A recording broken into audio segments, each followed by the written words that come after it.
Hello everyone, welcome back to my channel the story girl.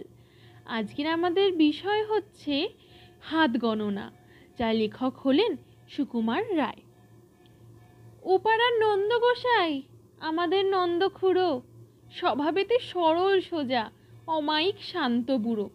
ছিল না তার অসুখ বিসুখ, ছিল সে যে মনের সুখে। দেখা যেত সদাই তারে হুঁকো হাতে হাস্য মুখে। হঠাৎ কি তার খেয়াল হলো, চলল সে তার হাত দেখাতে। ফিরে এলো শুকনো সরু, ঠকাঠক কাঁপছে দাঁতে। শোধালে সে কয় না কথা, আকাশেতে রয় সে চুয়ে। মাঝে মাঝে শিউরে ওঠে, পরে জাল চক্ষু বেয়ে।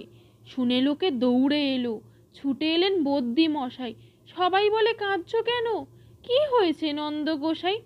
খুড়ো বলে বলবো কি আর, হাতে আমার স্পষ্ট লেখা। আমার ঘাড়ে আছেন শনি, ফাড়ায় ভরা আয়ুর লেখা।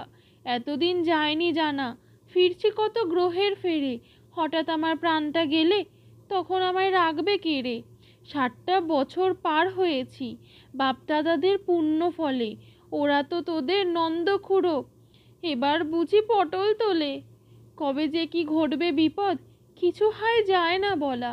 এই বলে সে উঠল কেঁদে, ছেড়ে ভীষণ উচ্চ গলা। দেখে এলাম আজ সকালে, গিয়ে ওদের পাড়ার মুখো। বুড়ো আছে নেই কো হাসি, হাতে তার নেই কো হুঁকো।